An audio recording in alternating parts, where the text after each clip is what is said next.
Good morning.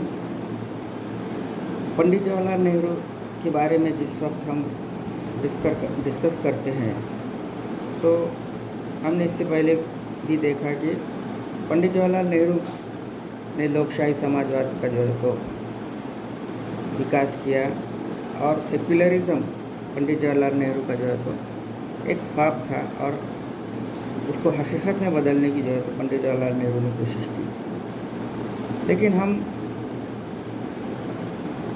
जब पंडित जवाहरलाल नेहरू के विचारधारा के ऊपर रोशनी डालते हैं तब हम देख सकते हैं कि यहाँ पर पंडित जवाहरलाल नेहरू के बहुत सारे जो है तो विचारधाराएं जो है तो डेवलप हुई और उसको जो है तो चालना भी मिली। तो यहाँ पर जो है तो पंडित जवाहरलाल नेहरू ने अपने ख्यालात का इजहार करते हुए यहाँ पर बता दें प्रतीकात्मक हिंसेचा स्वीकार। प्रतीकात्मक हिंसेचा स्वीकार का मतलब ये होता है कि भाई अगर कोई हमें मार रहा है तो उसका प्रतिकार करना, तो ये एक प्रतीकात्मक जो है तो हिंसा है और उसका स्वीकार उन्होंने किया। अगर कोई मारता है हमको तो उसको मार खा के सहन करना ये उन्हें स्वीकार नहीं था। जिस तरह से महात्मा गांधी ने कहा था कि भाई अगर कोई एक गाल पे थप्पड़ मारता है तो हम दूसरा गाल है तो आगे करें, ये जो है तो ख्यालात जो है तो पंडित जवाहरलाल नेहरू को मंजूर नहीं थे। महात्मा गांधीजींनी हिंसेची सत्याशी सांगड घालण्यासाठी संकल्पना त्यांना व्यवहार्य वाटत नव्हती। हिंसेविषयी आपल्या आत्मचरित्रात ते म्हणतात, दंडशक्तीशिवाय कर गोळा केले जाणार नाहीत, जमीन मालकांना भाडे मिळणार नाही आणि खाजगी संपत्ती नाहीशी होईल। प्रतीकात्मक हिंसेच्या आधारावरच राष्ट्र जिवंत राहते। सामाजिक जीवनातील कोणत्या तरी स्वरूपात सक्तीची गरज भासते। पंडित नेहरूंच्या साम्यवादी हिंसेस सक्त विरोध होता, कारण हिंसेने प्रश्न कायमचे सुटू शकत नाही असे त्यांचे मत होते।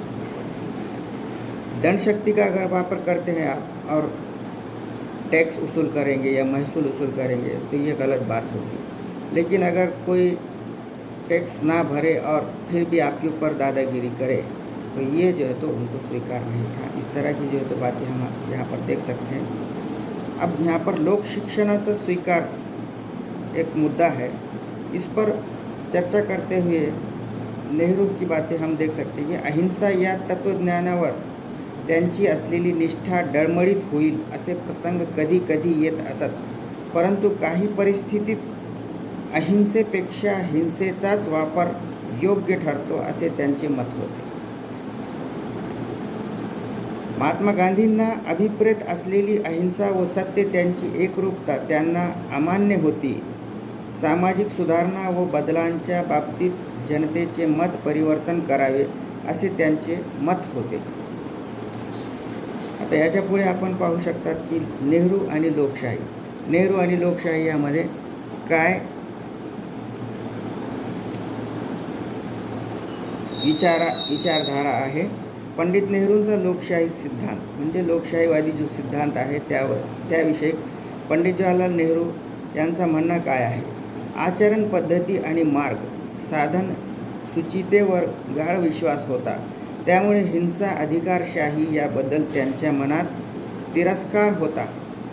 जरी औद्योगिकदृष्ट्या प्रगत असलेल्या पाश्चिमात्य राष्ट्रांच्या मार्गाने त्यांना पुढे जायचे होते तरी त्यांच्याशी निगडीत असलेली हिंसा त्यांना मान्य नव्हती। स्वातंत्र्य संग्रामात लढताना करावे लागलेले अग्निदिव्य, सोसलेल्या हाल अपेष्ट्या, हक्कभंग आणि मनभंगाचे अनेक प्रसंग त्यांनी अनुभवले होते। त्यामुळे त्यांच्या मनात स्वातंत्र्याबद्दल निस्सीम प्रेम निर्माण झाले होते। त्यांच्या दौऱ्यातून आणि भाषणातून जनतेशी उत्कृष्ट संवाद साधता त्यांनी लोकनेता ही आपली प्रतिमा जनतेच्या मनात ठसविली होती। त्यांचा सामान्य माणसावर दृढ विश्वास होता, त्यामुळे सर्वसामान्यांची प्रतिष्ठा हे मूल्य त्यांच्या लोकशाही निष्ठेचे मुख्य सूत्र होते। लोकशाही समाजवाद इनके बारे में चर्चा करते हुए हम यहाँ पर देख सकते हैं कि लोगों से मिलना, लोगों से मुलाकात करना और उनकी भावनाओं को जो है तो कैप्चर करना, ये पंडित जवाहरलाल नेहरू का जो है तो मकसद था। इसलिए यहाँ पर लोग जो है तो पंडित जवाहरलाल नेहरू ने लोकशाही समाजवाद के बारे में बहुत ज़्यादा चर्चा की, इस पर ज़्यादा जोर दिया। जब तक कि आप घर घर जाकर लोगों से मिलेंगे, यहाँ पर नेता लोग जो है तो दिखावा करते हैं, जाते हैं उनके बच्चों को लेते हैं, नंगे बुंगे बच्चों को लेते हैं, बच्चे ने अगर पेशाब भी करा तो उसको बर्दाश्त करते हैं। तो ये दिखावा है सिर्फ। वहाँ जाकर लोगों की भावनाओं को समझे, उनसे बात करें, उनके प्रॉब्लम को सॉल्व करने की कोशिश करें, उनकी समस्याओं को सुने, ये लोकशाही समाजवाद है। समाज में जाकर लोगों की बातों को सुनना, उनके ऊपर गौर करना और गौर करने के बाद उस पर अमल बजावनी करना, ये इसी को लोकशाही समाजवाद कहेंगे। नेहरूंचा व्यापक दृष्टिकोन जो आहे तो व्यापक दृष्टिकोनामध्ये लोकशाहीकडे पाहण्याचा नेहरूंचा दृष्टिकोन खूप व्यापक होता।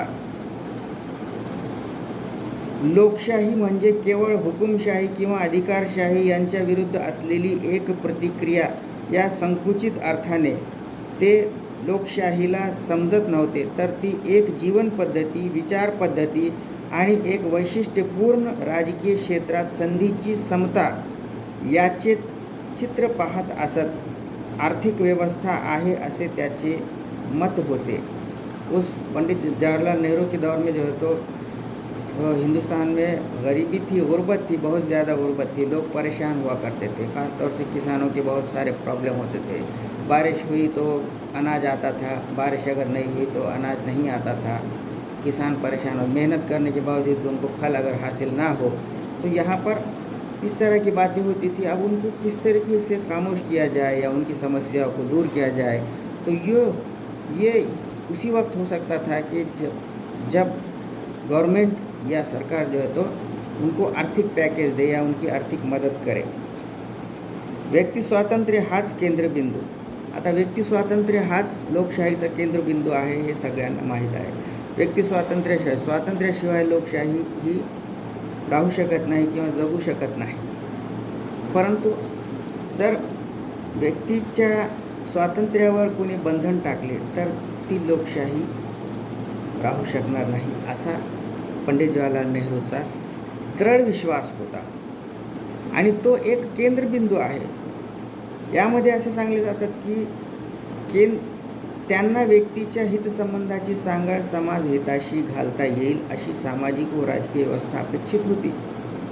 समाजामध्ये व्यक्तीच्या हितसंबंधाची जी सांगड आहे, यानी कि उनकी जो हित संबंध है, लोगों को क्या चाहिए उसके लिए जो है तो उनको आज़ादी दी जाए। अगर आप आज़ादी नहीं देते हैं तो यहाँ पर लोकशाही अस्तित्वात नहीं आ सकती। दूसरा मुद्दा इस तरीके से बताया की त्यांच्यामध्ये लोकशाही समाजाचे ध्येय व्यक्तीला तिच्या क्रियात्मक विकासाशी सुयोग्य परिस्थिती उपलब्ध करून देणे हे असते। आणि तिसरा आहे नेहरूंना व्यक्ती स्वातंत्र्य आणि समाजवाद यात आंतरविरोध अपेक्षित नव्हते। ते सुभाष बाबूंना म्हणाले होते की मी असे समजतो की मी वृत्तीने व शिकवणुकीने व्यक्तिवादी असलो तरी बौद्धिकतेने समाजवादी आहे। माझी अपेक्षा आहे की समाजवाद व्यक्तिमत्वास मारक नाही किंवा तो व्यक्तीस दडपडतही नाही, उलट मी त्याकडे आकर्षित जातो कारण तो असंख्य लोकांची आर्थिक व सांस्कृतिक गुलामगिरीतून मुक्तता करतो। म्हणून अशा दृष्टिकोनातून पंडित जवाहरलाल नेहरूंनी लोकशाही समाजवादाचा जो सिद्धांत आहे तो मांडण्याचा प्रयत्न केलेला आहे। याचा पुढचा भाग आपण नंतरच्या पिरियडमध्ये पाहू। इथे आपण थांबू। धन्यवाद।